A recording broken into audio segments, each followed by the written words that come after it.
الحمد لله نحمده ونستعينه ونستغفره ونؤمن به ونتوكل عليه ونعوذ بالله من شرور أنفسنا ومن سيئات أعمالنا من يهده الله فلا مضل له ومن يضلل فلا هادي له وأشهد أن لا إله إلا الله وحده لا شريك له وأشهد أن سيدنا ومولانا محمدًا عبده ورسوله أما بعد۔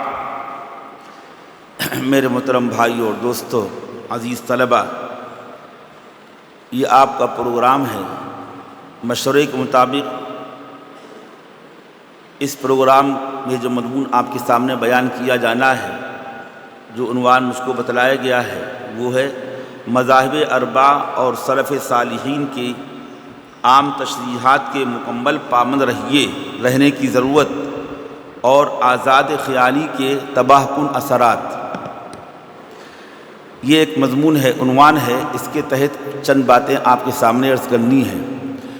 اور ہم نے جہاں تک غور کیا، اس سلسلے میں یہ مضمون ایسا اہم، حساس، اتنا ضروری مضمون ہے کہ اس کے پہلے ہمارے اکابر علماء، مشائخ، مولانا سید ابو الحسن علی ندوی رحمۃ اللہ علیہ نے اس کی طرف توجہ دلائی اور آگاہ فرمایا، متنبہ فرمایا اپنے طلبہ کو، فضلاء ندوہ کو، کہ خبردار دیکھو، ایسی غلطی کی شکار مت ہونا۔ اگر ایسی غلطی کی شکار ہو جاؤ گے تو کیسے حالات سے تمہارا سابقہ پڑ سکتا ہے، اس کی طرف توجہ دلائی۔ تو جو باتیں مولانا علی میاں صاحب رحمۃ اللہ علیہ نے اپنے فضلاء ندوہ جو فارغ ہو کر کے اپنے گھروں کو جانے والے تھے، جہاں سے دور دراز صوبوں سے، ملکوں سے آئے تھے، ان کو جو خاص ہدایتیں فرمائیں مولانا علی میاں صاحب رحمۃ اللہ علیہ نے، وہ شائع ہوئی ہیں۔ ان کو میں انتخاب کر کے لایا ہوں، چن کر کہ وہ مولانا کی باتیں آپ کے سامنے عرض کروں گا۔ اتنی اہم اور ضروری باتیں ہیں، وہی باتیں جو آج کا موضوع، آج کی مجلس کا عنوان ہے۔ شیخ الاسلام مولانا مفتی متقی عثمانی صاحب دامت برکاتہم حفظہ اللہ تعالیٰ نے بھی اس کی طرف توجہ دلائی ہے، اور یہ کہ فتنے کیسے وجود میں آتے ہیں، فرقے کیسے بنتے ہیں، گمراہیاں کیسے عام ہوتی ہیں، شیطان کیسے حملہ آور ہوتا ہے۔ یہ پہلے سے ہمارے اکابر علماء نے ان کو بیان کیا ہے۔ اپنے اکابر کی وہی باتیں انشاءاللہ میں آپ کے سامنے نقل کروں گا، بیان کروں گا کہ مسلک اہل سنت پر جمے رہنا، ڈٹے رہنا، ثابت قدم رہنا کیوں ضروری ہے۔ بات شروع ہونے سے پہلے تمہید کے طور پر میں ایک بات آپ کے سامنے عرض کروں کہ انسان گمراہ کیسے ہوتا ہے، اور یہ وہ باتیں کہ رسول پاک صلی اللہ علیہ وسلم نے بھی اس کا خطرہ محسوس کیا۔ ابواب القدر میں، ترمذی شریف میں ابواب القدر میں ایک حدیث پاک مذکور ہے۔ رسول پاک صلی اللہ علیہ وسلم کثرت سے یہ دعا پڑھتے تھے، اللہم ثبت قلبی علی دینک، یا مقلب القلوب ثبت قلبی علی دینک۔ یہ دعا آپ کثرت سے پڑھتے تھے۔ صحابہ کرام کتنے فہیم، کتنے سمجھدار تھے، وہ سمجھ رہے تھے کہ آپ تو ہم کو سکھلانے کے لیے یہ دعا فرما رہے ہیں، ہم کو سنانے کے لیے، ہم کو سکھلانے کے لیے، ہم کو بتلانے کے لیے آپ یہ دعا زور سے پڑھتے ہیں۔ تبلیغ کی دو قسمیں ہوتی ہیں، ایک تبلیغ قولی، یہ کام کرو یا نہ کرو، امر بالمعروف نہی عن المنکر۔ تبلیغ کی ایک قسم تبلیغ عملی ہوتی ہے، اپنے عمل سے کر کے دکھلایا، خود کہہ رہے ہیں، عمل کر رہے ہیں تاکہ لوگ بھی ایسا کرنے لگیں، یہ تبلیغ عملی تھی۔ رسول پاک صلی اللہ علیہ وسلم یہ دعا کثرت سے پڑھتے تھے، یا مقلب القلوب ثبت قلبی علی دینک۔ تو بعض صحابہ کرام نے عرض کیا، یا رسول اللہ، کیا آپ کو ہمارے بارے میں خطرہ محسوس ہو رہا ہے کیا، کہ ہم صراط مستقیم چھوڑ دیں گے، آپ کا دامن چھوڑ دیں گے، ہم گمراہ ہو جائیں گے، شیطان بہکا دے گا، ہم اسلام کا دامن چھوڑ دیں گے، ہم کفر کا اور شرک کا اور گمراہی کا راستہ اختیار کر لیں گے، یا رسول اللہ کیا آپ کو ہمارے بارے میں کوئی شبہ ہے؟ یعنی دونوں بات اس سے معلوم ہوئی، صحابہ کرام سمجھ رہے تھے کہ رسول پاک صلی اللہ علیہ وسلم ہم کو سمجھانے کے لیے، ہم کو سکھلانے کے لیے، ہمارے عمل کے لیے آپ دعا یہ زور سے پڑھتے ہیں، یا مقلب القلوب ثبت قلبی علی دینک۔ اس پر صحابہ کرام نے سوال کیا کہ یا رسول اللہ کیا میرے بارے میں آپ کو شک ہے، کیا میرے بارے میں آپ غیر مطمئن ہیں ہمارے بارے میں؟ اس وقت آپ نے فرمایا کہ شیطان انسان کے اندر اس طرح سرایت کیے ہوئے ہے جس طرح انسان کے جسم میں خون چلتا رستہ چلتا ہے، اسی طریقے سے شیطان کے بھی اثرات ہوا کرتے ہیں۔ کسی وقت بھی شیطان حملہ کر سکتا ہے، گمراہ کر سکتا ہے۔ من یہد اللہ فلا مضل لہ ومن یضلل فلا ہادی لہ۔ دوسرے موقع پر آپ نے امت کو دعا تلقین فرمائی، اللہم ثبت قدمی علی صراطک المستقیم۔ قرآن پاک میں اس کی طرف توجہ دلائی گئی ہے، دعا سکھلائی گئی ہے۔ اہل ایمان کی شان میں بیان کیا گیا جو یہ دعا کرتے ہیں، ربنا لا تزغ قلوبنا بعد اذ ہدیتنا وہب لنا من لدنک الرحمہ۔ تو یہ دعائیں اسی واسطے تلقین کی گئی ہیں کہ ہر وقت انسان خطرے میں ہے، بڑے بڑے علماء بہک گئے ہیں، صراط مستقیم سے ہٹ گئے ہیں، شیطان ان پر حملہ آور ہوا ہے۔ میں 2-3 مثالیں آپ کے سامنے ابھی عرض کروں گا، شیطان نے کن لوگوں پر کیسے حملہ کیا اور آج بھی حملہ آور ہو رہا ہے۔ ہم سب بھی خطرے میں ہیں، ہم سب خطرے میں ہیں، اور اللہ تعالیٰ جزائے خیر دے ہمارے اس ادارے کے ذمہ دار حضرات کو، منتظمین حضرات کو، کہ انہوں نے اس نوع کا ایک ایسا پروگرام طے کیا جس میں یہ باتیں آپ کے سامنے عرض کی جا رہی ہیں۔ بہت ضروری مضمون ہے۔ کتنے علماء، کتنے فضلاء، کتنے علماء محققین، کتنے ذی استعداد، کتنے قاسمی، کتنے مظاہری، کتنے ندوی، کتنے اصلاحی بہک گئے، شیطان نے اچک لیا ان کو۔ اس لیے کس راہ سے اچکتا ہے، کیسے گمراہ کرتا ہے، ابھی آپ کے سامنے انشاءاللہ یہ تفصیل عرض کی جائے گی، لیکن ہم سب خطرے میں ہیں۔ تو اس لیے ایسے پروگرام کا ہونا بہت ضروری تھا۔ بہت ہی قابل قدر اور قابل شکر ہیں وہ حضرات جن لوگوں نے یہ نظام تجویز کیا۔ اب آپ کے سامنے اس سلسلے کی چند باتیں عرض کی جائیں گی۔ پہلے مولانا کچھ بیان فرما دیں، پھر عرض کروں گا انشاءاللہ۔ بسم اللہ الرحمن الرحیم، نحمدہ ونصلی ونسلم علی رسولہ الکریم، അമ്മാ ബഅദ്۔ പ്രിയപ്പെട്ട സുഹൃത്തുക്കളെ, വിദ്യാർത്ഥികളെ, അള്ളാഹുവിൻ്റെ അനുഗ്രഹത്താൽ വളരെ പ്രധാനപ്പെട്ട ഒരു വിഷയമാണ് ഈ സദസ്സിൽ ചർച്ച ചെയ്യാൻ വേണ്ടി തീരുമാനിച്ചിരിക്കുന്നത്.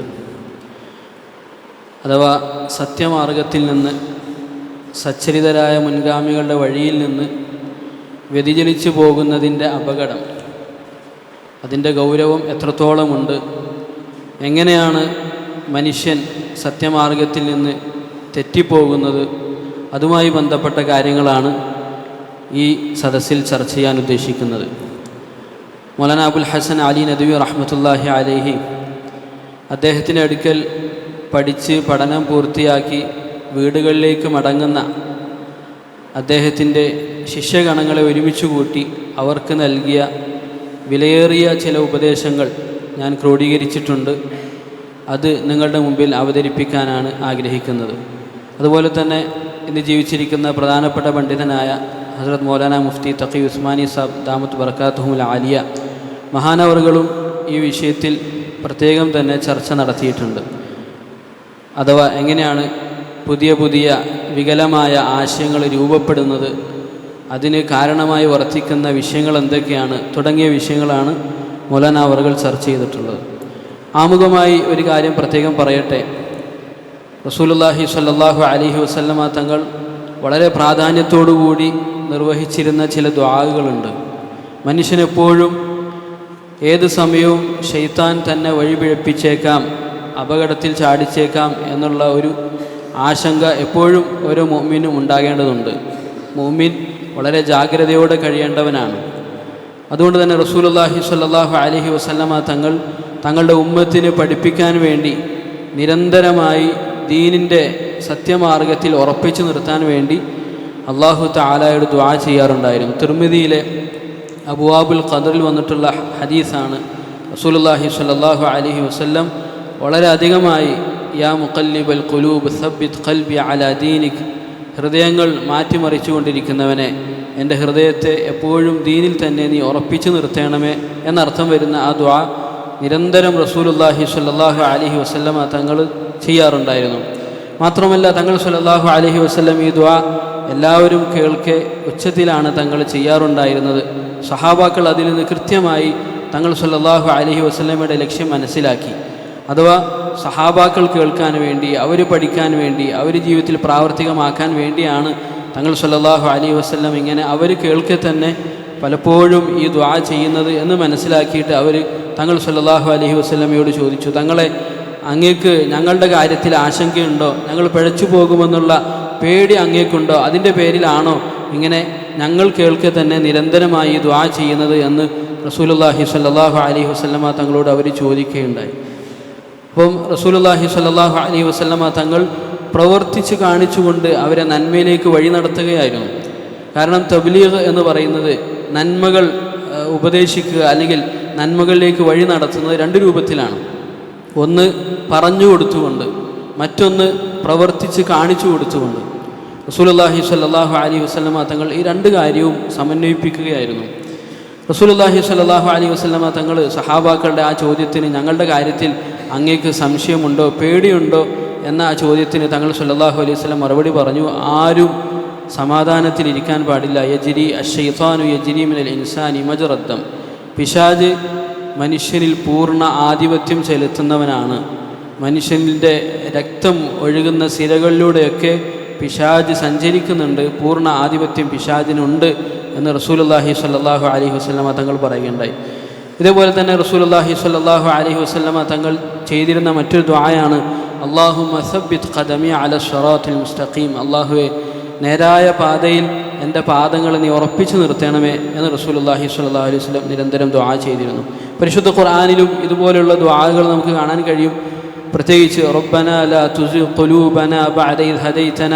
അല്ലാഹുവേ, നേർമാർഗത്തിലാക്കിയതിന് ശേഷം പിന്നെ ഞങ്ങളെ നീ വഴിപിഴപ്പിക്കരുതേ എന്ന് അള്ളാഹുവിനോട് ദുആ ചെയ്യാൻ വേണ്ടി അള്ളാഹു തന്നെ നമ്മെ പഠിപ്പിക്കുന്നുണ്ട്. അതുകൊണ്ട് നമ്മൾ മനസ്സിലാക്കേണ്ടത്, നാം എപ്പോഴും വലിയ ജാഗ്രതയിൽ കഴിയണം. വലിയ വലിയ പണ്ഡിതന്മാർ പോലും വഴിപിഴച്ചു പോയിട്ടുണ്ട്. വലിയ വലിയ ഡിഗ്രികൾ കരസ്ഥമാക്കിയിട്ടുള്ള വലിയ പ്രസിദ്ധരായിരുന്ന ആളുകൾ വഴിപിഴച്ചു പോയിട്ടുണ്ട്, ഇന്നും വഴിപിഴച്ചു പോകുന്നുണ്ട്. അതുകൊണ്ട് ഈ വിഷയം വളരെ ഗൗരവമുള്ള വിഷയമാണ്. നാം ഓരോരുത്തരും വലിയ ശ്രദ്ധയോടെ പ്രാധാന്യത്തോടെ ഇത് ശ്രവിക്കേണ്ടതുണ്ട്.